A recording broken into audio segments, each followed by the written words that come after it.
Hello, welcome back to our podcast series, Bear of Mit Medicine in Deutschland. I am Shamna and I am Anaka. ഇന്നത്തെ എപ്പിസോഡിൽ ഞങ്ങൾ discuss ചെയ്യാൻ ഉദ്ദേശിക്കുന്നത് Gesundheit und Krankenpflegehilfe. Simple ആയിട്ട് പറയുകയാണെങ്കിൽ ഡോക്ടേഴ്സിനെയും നഴ്സിനെയും ഒക്കെ help ചെയ്യുന്ന ഒരു അസിസ്റ്റന്റ് നഴ്സിനെ കുറിച്ചാണ്. എക്സാക്ട്ലി. ഡോക്ടേഴ്സിനും നഴ്സസിനും പുറമെ ഏറ്റവും കൂടുതൽ പേഷ്യന്റിലൂടെ സമയം സ്പെൻഡ് ചെയ്യുന്നവരാണ്. സോ സിമ്പിൾ ആയിട്ട് പറഞ്ഞാൽ കെയറിംഗ് മൈൻഡ് സെറ്റ് ഉള്ള ഏവർക്കും ഇതൊരു ബെറ്റർ കരിയർ ഓപ്ഷൻ ആണ്. ഓക്കെ, അപ്പോൾ ഈ ഹോസ്പിറ്റലിൽ നിന്ന് കേൾക്കുമ്പോൾ നമുക്ക് ആദ്യം ഓർമ്മ വരുന്നത് ഡോക്ടേഴ്സിനെയും നഴ്സസിനെയും ഒക്കെയാണ്. എന്നാൽ ഈ പേഷ്യൻസിൻ്റെ ഡെയിലി ലൈഫിൽ അവരെ ഹെൽപ്പ് ചെയ്യാനും അവരോടൊപ്പം ടൈം സ്പെൻഡ് ചെയ്യാനും ഒരുപാട് ഹെൽപ്പ് ചെയ്യുന്ന ഒരു കാറ്റഗറിയാണ് Krankenpflegehilfe എന്ന് പറയുന്നത്. അങ്ങനെ നോക്കുകയാണെങ്കിൽ എക്സാക്റ്റ് ആയിട്ട് എന്താണ് Gesundheit und Krankenpflegehilfe? ഇവർ ഹെൽത്ത് കെയർ ഫീൽഡിൽ ഒരു സപ്പോർട്ടിംഗ് സ്റ്റാഫായിട്ട് വർക്ക് ചെയ്യുകയാണെങ്കിലും ഡോക്ടേഴ്സിനെക്കാട്ടും നഴ്സുമാരെക്കാട്ടും ഏറ്റവും കൂടുതൽ ഡയറക്റ്റ് പേഷ്യൻറ്റുമായിട്ട് സമയം ചെലവഴിക്കുന്ന ഇവരാണ്. ഫോർ എക്സാമ്പിൾ പറയുകയാണെങ്കിൽ അവർക്ക് ഡെയിലി ലൈഫിൽ ഫുഡ് കൊടുക്കുക, അവർക്ക് മൂവ്മെൻറ്റിന് സഹായിക്കുക, പിന്നെ എന്താണെന്ന് വെച്ചാൽ അവർക്ക് കുറേ ഹൈജീൻ പ്രാക്ടീസ് ചെയ്യിക്കുക, അങ്ങനെ ബേസിക് ആയിട്ടുള്ള എല്ലാ കാര്യങ്ങളും നഴ്സുമാരെക്കാട്ടും കൂടുതൽ ഈ ഹെൽപ്പേഴ്സാണ് ചെയ്യുക. സോ ബേസിക്കലി സിംപ്ലിയും പറയുകയാണെങ്കിൽ ഏറ്റവും കംഫർട്ടബിൾ ആയിട്ടും സേഫ് ആയിട്ടും പേഷ്യൻ്റെ കൂടെ ഇരിക്കാൻ പറ്റുന്ന അല്ലെങ്കിൽ അത് ഉറപ്പ് വരുത്താൻ പറ്റുന്ന ആൾക്കാരാണ് ഈ Krankenpflegers എന്ന് പറയുന്നത്. ആസ് എ Krankenpflegehilfe ഹോസ്പിറ്റലിൽ അവർ എന്തൊക്കെയാണ് ചെയ്യാറുള്ളത്? അവർക്ക് ഒരുപാട് റെസ്പോൺസിബിലിറ്റീസ് ഉണ്ടോ? അതേപോലെ തന്നെ പേഷ്യൻസിനോട് ഡയറക്റ്റ് ഇൻട്രാക്ഷൻസ് ഉണ്ടോ? ഇതിനെയൊക്കെ കുറിച്ച് അനഘയ്ക്ക് എന്താണ് പറയാനുള്ളത്? ബേസിക്കലി പറയുകയാണെങ്കിൽ ഇവർക്ക് ഫുൾ റെസ്പോൺസിബിലിറ്റി ആണുള്ളത്. സോ മോർണിംഗ് ഇവരെ പേഷ്യൻറ്റിനെ എണീപ്പിക്കുക, അവർ ബാത്ത് ചെയ്യുക, ഡ്രസ്സ് ചെയ്യുക, അങ്ങനെ ഹൈജീൻ ആയിട്ടുള്ള കാര്യങ്ങൾ ആദ്യം ക്ലിയർ ചെയ്ത് കഴിഞ്ഞ് അതിനുശേഷം ഫുഡ് കൊടുക്കുക, വൈറ്റൽസ് ചെക്ക് ചെയ്യുക, ഇങ്ങനെയൊക്കെ കാര്യങ്ങളാണ് വരിക. ഇതിന് പുറമെ വരുന്ന കാര്യങ്ങളാണ് ഇവർക്ക് മൂവ്മെന്റിന് സഹായിക്കുക, ട്രീറ്റ്മെന്റിന് അസിസ്റ്റ് ചെയ്യുക എന്നൊക്കെയുള്ള കാര്യങ്ങൾ. സോ ഇവരാണ് മെയിൻലി ഒരു റെസ്പോൺസിബിൾ ആയിട്ട് എല്ലാ കാര്യങ്ങളും പേഷ്യന്റിന്റെ ഏറ്റെടുത്ത് നടത്തുന്ന ആൾക്കാർ. ഓക്കെ. അപ്പോൾ ഇതിൽ അത്യാവശ്യം ഇമ്പോർട്ടൻ്റ് ആയിട്ടുള്ളൊരു റോളാണ് ഇവർ ഹോസ്പിറ്റൽസിൽ ഇവർക്ക് ഉണ്ട് എന്നാണ് അനക്ക പറഞ്ഞിരുന്നത്. ഓക്കെ, അങ്ങനെയാണെങ്കിൽ ഈ അസിസ്റ്റന്റ് നഴ്സസിന് എവിടെയൊക്കെ നമുക്ക് ജോലി ചെയ്യാൻ പറ്റും? ലൈക്ക് ഹോസ്പിറ്റൽസിൽ മാത്രമാണോ ഇവർക്ക് ഓപ്പർച്യൂണിറ്റീസ് ഉള്ളത്, അല്ലാതെ വേറെ ഓപ്പർച്യൂണിറ്റീസ് ഇവർക്ക് ഉണ്ടോ? ജർമ്മനിയിൽ ഈ ഒരു ഫീൽഡിന് നല്ലൊരു സ്കോപ്പാണ്.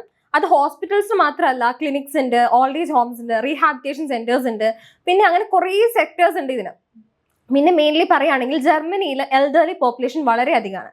സോ ഇവരെ നോക്കേണ്ട ഒരു വളരെ വലിയ ഉത്തരവാദിത്വം ഈ ഒരു ഫ്ലീഗർ ഹെൽപ്പറിനുണ്ട്. സോ ഒരു ജോബ് സെക്യൂരിറ്റിക്ക് ഏറ്റവും നല്ലൊരു ഓപ്ഷനാണ് ജർമ്മനി എന്ന് പറയുന്നത്. ഓക്കെ, അങ്ങനെയാണെങ്കിൽ ഇപ്പോൾ പേഷ്യൻസിനെ ഡീൽ ചെയ്യാനും അതേപോലെ തന്നെ അവരുടെ മെൻ്റൽ ഹെൽത്തിൽ അവരെ ഹെൽപ്പ് ചെയ്യാനൊക്കെ ഈ ഒരു പ്രൊഫഷനിലുള്ളവർക്ക് അത്യാവശ്യം സ്കിൽസ് ആവശ്യമാണെന്നാണ് ഞാൻ വിശ്വസിക്കുന്നത്. അങ്ങനെയാണെങ്കിൽ ഈ ഒരു പ്രൊഫഷനിലോട്ട് വരാൻ ആഗ്രഹിക്കുന്ന ഒരുപാട് സ്റ്റുഡൻസ് ഉണ്ടാവുമല്ലോ. അപ്പോൾ അവരോടായിട്ട് എന്തൊക്കെ സ്കിൽസ് ആയിരിക്കും ഈ ഒരു പ്രൊഫഷൻ ചൂസ് ചെയ്യണമെങ്കിൽ നമുക്ക് ആവശ്യമായിട്ട് വരിക?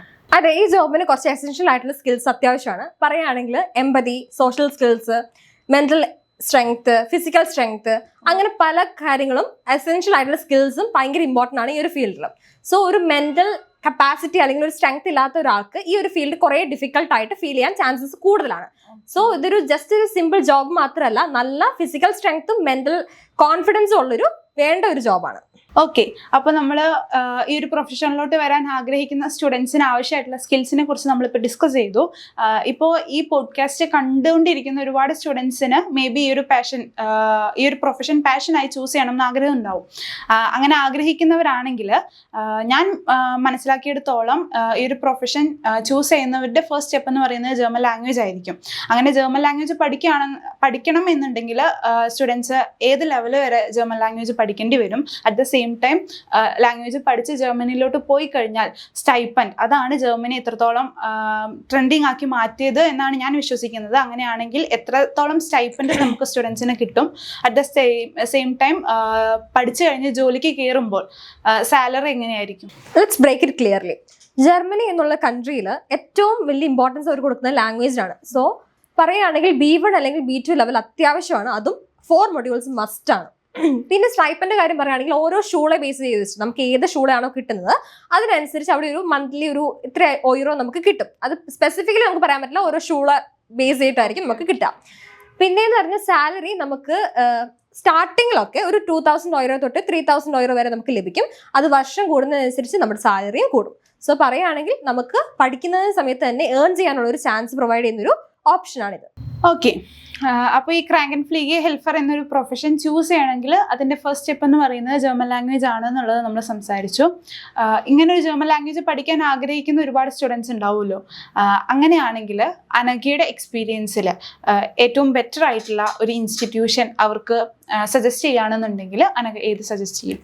എൻ്റെ ഒരു എക്സ്പീരിയൻസ് വെച്ചിട്ട് ഞാൻ കുറേ ഇൻസ്റ്റിറ്റ്യൂഷൻ കമ്പയർ ചെയ്യുമ്പോൾ ഫ്ലീഗെ കരിയർ എന്ന് പറയുന്ന ഒരു ഇൻസ്റ്റിറ്റ്യൂഷൻ ഏറ്റവും നല്ല ഓപ്ഷനാണ് ഈ ഒരു ഫീൽഡിലേക്ക്.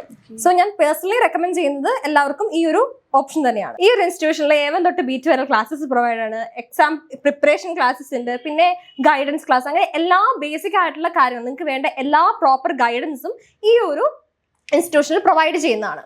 സോ ഞാൻ പേഴ്സണലി എൻ്റെ പേഴ്സണൽ ചോയ്സ് എന്ന് പറഞ്ഞാൽ നമുക്ക് എല്ലാവർക്കും ഈ ഒരു ഓപ്ഷൻ ചൂസ് ചെയ്യുക എന്ന് പറഞ്ഞത് തന്നെയാണ്. ഓക്കെ, അപ്പോൾ അനഘ പറഞ്ഞു വരുന്നത് ജർമ്മൻ ലാംഗ്വേജ് പഠിക്കാൻ ആഗ്രഹിക്കുന്ന സ്റ്റുഡൻസിന് ഫ്ലീഗെ കരിയർ ഒരു നല്ലൊരു ഓപ്ഷൻ ആണ് എന്നുള്ളതാണ് അല്ലേ?